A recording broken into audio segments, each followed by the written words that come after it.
Entre los cuestionamientos importa destacar un documento oficial publicado por la Defensoría del Pueblo bajo forma de carta al presidente de la República, en la que se le recuerda que su capacidad para designar ministros está limitada por algunos fundamentos constitucionales como la idoneidad de las personas que él designe, y este documento cuestiona directamente el caso del ministro de Salud, pero cuestiona también la no representación adecuada de mujeres en el gabinete ministerial. Vamos a conversar con el defensor del pueblo, doctor Walter Gutiérrez, quien nos explicará las razones y los argumentos de este comunicado de la Defensoría del Pueblo. Doctor Gutiérrez, defensor del pueblo, muy buenos días y bienvenido a RPP.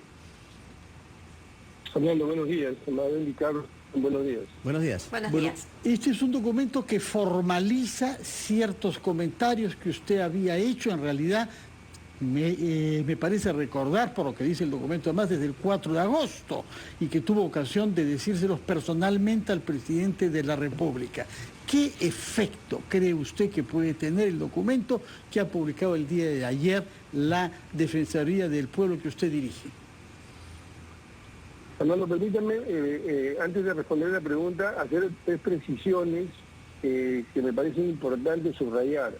La primera de ellas es que nosotros desde el 4 de agosto del año pasado ya habíamos advertido de esta situación. Le habíamos dicho al presidente que esa facultad que él tiene para designar ministros no es una facultad discrecional e ilimitada y que debe respetar ciertos principios constitucionales de correcta administración y garantía de derechos humanos.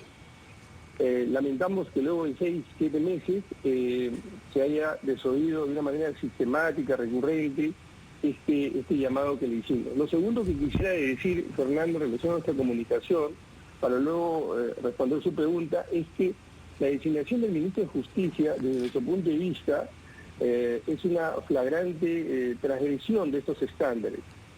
Su manifiesta incompetencia para el cargo ha sido señalada por los colegios médicos, la Facultad de Medicina, otras instituciones también vinculadas con el cuidado de la salud. Pero con todo, el presidente ha ratificado su confianza a este ministro, lo cual revela un profundo desapego, para no decir desprecio, por el derecho a la salud, y constituye desde nuestro punto de vista un agravio, una afrenta a los cientos de miles de víctimas de la pandemia y al desafío a gestionar una cartera tan importante en un contexto de crisis. En este punto en particular, transgrede el artículo 44 de la Constitución, el 7 y el 9 de nuestra Carta. Y por último, rechazamos también nosotros en ese documento que se transgrede el principio de igualdad. En la Constitución, en la conformación del gabinete, porque apenas 3 de 19 ministerios lo ocupan mujeres. Pero si esto no fuera suficiente para revelar nuevamente su desapego a un principio tan importante, el gabinete está compuesto por integrantes que están señalados por violencia contra la mujer, transgresiones de normas básicas referidas a la igualdad y no violencia contra la mujer. Entonces el presidente, el presidente del Consejo de Ministros, el presidente de la República, claramente no creen en la igualdad de la mujer, en la no violencia contra la mujer, y por eso aprovecho su pregunta para pedirle a la ministra de la Mujer que se pronuncie sobre esto, que se pronuncien las exministras de la mujer, que se pronuncien las parlamentarias, que se pronuncien todos aquellos que creemos por en la igualdad de la mujer y en la no violencia contra la mujer, porque este gabinete es una, repito, afrenta. ¿Y qué implicancia o qué efecto va a tener? Pues yo espero que la sociedad, las instituciones se movilicen para a caer en la cuenta al presidente del Consejo de Ministros, al presidente de la República, un verdadero gesto, un verdadero puente de diálogo y acuerdo pasa por recomponer el gabinete. Doctor Gutiérrez, buenos días. Ok, en estos momentos hay una especie de tregua no tan, diríamos, fuerte, diríamos, entre Ejecutivo y Legislativo. En ese sentido, proyectándonos al 8 de marzo, si es que el presidente decide no recomponer este gabinete, ¿cuál es la actitud o acción que a su criterio debe tener el Congreso de la República, que es justamente el que le va a dar la confianza a este equipo ministerial? Le pido por favor que nos espere un minuto porque tenemos que ir con los anunciantes y retornamos para su respuesta. Bueno, continuamos en ampliación de noticias. Mabel Huertas, Fernando Carballo y Carlos Villarreal. Estamos con ustedes conversando con el defensor del pueblo, Walter Gutiérrez. Doctor Gutiérrez, le había planteado la siguiente interrogante. Si es que el presidente no modifica este gabinete ministerial, hay ministros cuestionados, ¿cuál debería ser la actitud concreta del Congreso a su criterio, que es obviamente el que tiene que darle la confianza el próximo 8 de marzo? Bueno, mire, Carlos, responder de esta manera. Sí. Yo no soy un actor político, no le voy a dar ni recomendaciones ni lecciones al Congreso, pero lo que sí puedo darle en el marco de mis competencias son razones constitucionales, por las cuales nosotros consideramos que tiene que recomponerse ese gabinete. Es evidente que se está desmontando, se está debilitando, se está destruyendo la administración pública. Miren las renuncias de los viceministros, tanto de Justicia como de Transportes y Comunicaciones. El ejemplo emblemático es el Ministerio de Transportes y Comunicaciones y el estropicio, todo el estropicio que se está generando ahí. Para que un Estado constitucional se destruya, no es suficiente que haya un gobierno transgresor o distanciado o ignorante de la Constitución. Para que se perpetre la destrucción de un Estado constitucional hace falta la complicidad, el silencio y el inmovilismo voluntario de la ciudadanía y de sus instituciones. Por eso es que hemos enviado esta carta y estamos hablando con mucha firmeza, y aprovecho su pregunta para pedirle al presidente de la República. Han pasado 7 meses y él hasta ahora no convoca al Consejo de Reforma de Justicia. Es un consejo que por ley lo tiene que convocar el presidente. Él preside momentáneamente ese consejo, donde está la presidenta del Poder Judicial, que dicho sea de paso se lo ha pedido y no le ha respondido hasta ahora. Y están todas las altas autoridades, donde él debería informar por qué se transgrede de esta manera tan alevosa la norma, la Constitución. Doctor Gutiérrez, si me permite, si bien usted hasta ahora no ha recibido una respuesta del presidente Pedro Castillo a raíz de la carta que envió, quien sí le ha contestado es el ministro de Cultura, Alejandro Salas. Ha dicho que la Defensoría no es una institución que pueda dar opiniones sobre coyuntura política, pero además otros grupos parlamentarios también se han pronunciado. Perú Democrático y el Partido Perú Libre también. Lo que han dicho, o mejor dicho, le han recordado que su designación ya venció y que usted está usurpando el cargo de defensor del pueblo. ¿Qué le responde? Bueno, en primer lugar, gracias por esa pregunta, Mabel. En primer lugar, como dije hace un momento, yo no soy un actor político. Basta leer el artículo 162 de la Constitución y basta revisar la sentencia del Tribunal Constitucional para recordar que la Defensoría del Pueblo, además de ser un garante de derechos, es supervisor de la buena marcha de la administración. Y estamos hablando de la administración, de eso estamos hablando cuando hablamos de salud, de educación, de igualdad de la mujer, de no violencia contra la mujer. Estamos hablando de políticas públicas. Eso está en el corazón mismo, en la entraña misma de la conducta de la Defensoría. Así que yo no estoy haciendo política.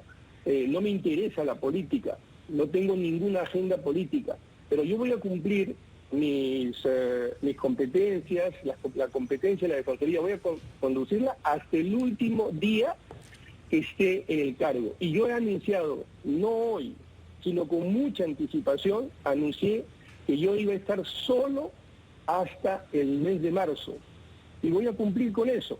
Yo no pretendo quedarme en el cargo, pero hasta el último momento voy a cumplir. Y no estoy usurpando absolutamente nada, porque también yo les recomiendo a quienes se pronuncian de esta manera, lean la Constitución. A ver, repetir la palabra pueblo, pueblo, pueblo, pueblo, no purga del desconocimiento e ignorancia de las leyes, y no purga de las responsabilidades que tienen los funcionarios, sean parlamentarios o sean del Ejecutivo, de conocer el marco constitucional. La Defensoría actúa estrictamente dentro del marco constitucional. señora Mabel. Walter Gutiérrez, defensor del pueblo, usted nos ha dicho que se va a quedar hasta marzo.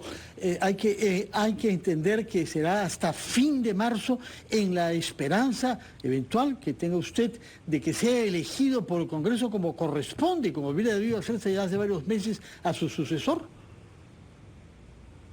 Miren, yo lo que para que no se me quede en el tintero, algo que debí también añadir, quienes se preocupan de la forma como actúa el defensor es porque sienten que la defensoría es incómoda, le tienen temor a la defensoría. No crean que porque yo me voy a ir, la defensoría se va a desinflar, la defensoría va a dejar de ser incómoda. La defensoría es una institución robusta, una institución madura, con un equipo que tiene de media no menos de 10, 12 y hasta 15 años en los cargos y que no se arredran con facilidad. De manera que, porque dicen que yo estoy usurpando o estoy indebidamente en el cargo, que una vez que me vaya la defensoría va a dejar de ser incómoda, no va a ser incómoda. Y desde afuera, los defensores también, seguramente vamos a seguir apoyando a la institución. De manera que no se preocupen, que se serenen, que se tranquilicen, porque no es que yo pretenda quedarme en el cargo, pero la defensoría, les repito, va a seguir siendo incómoda. No sé, Fernando, si logren elegir, dudo que logren elegir en lo inmediato a una nueva defensora, a un nuevo defensor, pero ya le digo, la institución es una institución que ha logrado sobrevivir a situaciones sumamente complicadas. Pero ¿usted considera que estas expresiones que les ha manifestado Mabel, doctor Gutiérrez, respecto a reacciones de bancadas afines al gobierno, significan una especie de revancha? ¿Pueden hacer prever una especie de venganza también por sus declaraciones, ya sea en diversos ámbitos? Bueno, Carlos, yo lo que le puedo decir, hay personas que me dicen que están buscando en las instituciones información sobre mí, ya me han fabricado unas supuestas contrataciones que luego se van a revelar claramente que son falsas. Cuando salgo de algunos restaurantes, los mozos que son mis amigos y al regresar me dicen, doctor, han preguntado por usted, ¿qué le puedo decir? O sea, yo sé que soy objeto... O sea, nos dice usted que, perdón, le están haciendo una especie de seguimiento para encontrarle algo irregular o malo y no sé, denunciarlo constitucionalmente. ¿Eso es lo que nos está diciendo? No, de hecho ya me han denunciado constitucionalmente, Carlos. Bueno, puede presentarse otra, ¿no? Por otros motivos, por lo cual justamente están buscando eso. Sí. Voy a aprovechar. ¿Sabe por qué me han denunciado? Por defender a una mujer. Por eso me han denunciado. Por hacer un informe contra una modalidad de acoso. Y que además el Poder Judicial, luego en base a ese informe de la Defensoría, ha realizado un pleno para establecer pautas de gestión jurisdiccional. Entonces, por cumplir la función, ya tengo una denuncia en el Congreso. Claro. De manera que, señor, yo lo tomo eso como una condecoración, la verdad que no me preocupa, yo estoy vacunado de espanto. Bueno, regresando al oficio que ha enviado el presidente de la República con fecha el sábado 19, usted se concentra sobre todo en el caso del ministro de Salud. Es cierto que su caso es particularmente chocante por varias razones que tienen que ver con su trayectoria y con los procesos en que se ha implicado, pero también por la responsabilidad del tema en plena COVID. Pero hay otros ministros igualmente cuestionados, en particular el de Energía y Minas y el de Justicia, entre los nombrados recientemente ahora con el gabinete de Aníbal Torres. ¿Por qué se ha concentrado usted solo en el ministro de Salud y no ha mencionado esos otros dos, por lo menos esos otros dos que han recibido también fuertes cuestionamientos? No, hubiera tenido que hacer una carta interminable, Fernando, pero sí hay un párrafo en esa carta en la que me refiero a la buena administración. Sí. Me refiero a el cumplimiento del artículo 118 de la Constitución. Y tiene usted toda la razón cuando hace referencia al ministro de Justicia. El ministro de Justicia, Fernando, nada menos que tiene que dirigir el Plan de Derechos Humanos. Nada menos que es el asesor legal del Ejecutivo, no del presidente, vale la pena recordarlo, subrayarlo. que tenemos un un ministro que la verdad tiene toda una saga de denuncias y cuestionamientos. Y usted ha visto cómo desde el Ministerio de Justicia muchos funcionarios, autoridades de importante trayectoria han venido renunciando. No es desde luego solo el Ministerio de Salud, sino el Ministerio de Energía y Minas, el de Transporte particularmente, el Ministro de Justicia, del Ambiente. En realidad hablamos de la recomposición de todo el gabinete, porque está siendo atacada, desmontada la administración pública. Doctor Gutiérrez, pero a ver, la crisis no solamente está en el Ejecutivo, también hay denuncias en el Ministerio Público. El Procurador Anticorrupción ha denunciado constitucionalmente a la fiscal de la Nación, Zoraida Ábalos, por pertenecer a la organización de los Cuellos Blancos. Es decir, los cuestionamientos a las autoridades están por doquier. ¿Qué tiene que decir ahí la Defensoría del Pueblo? Mire, quisiera mencionarle algo. Es sintomático, a propósito de la crisis, el ministro de Transportes y Comunicaciones forme parte de 4 gabinetes, teniendo una serie de cuestionamientos. De manera que el problema no está solo en el Ejecutivo, también en el Legislativo. Esto no pasaría si, por ejemplo, hubieran aprobado la ley que presentó el Contralor y la ley que presentó la Defensoría. Se daría por no presentado el gabinete con todas estas tachas que tienen los ministros, porque era un filtro que la Defensoría planteaba. Y en relación a su pregunta, Mabel, me parece realmente preocupante, gravísimo, las denuncias que se han hecho, y lo que hay que pedir es que la Junta Nacional de Justicia inicie inmediatamente una investigación para poder esclarecer estas denuncias. Muy bien, tomamos nota de su respuesta entonces a esta última pregunta de Mabel Huertas, que tenía que ver con las denuncias hechas contra la fiscal de la Nación, Zoraida Ábalos. Muchas gracias, defensor del pueblo, doctor Walter Gutiérrez. Tomamos nota de este oficio y nos informará si es que obtiene respuesta o no del presidente Castillo. Muchas gracias por su presencia en RPP y muy buenos días, señor Walter Gutiérrez. Gracias.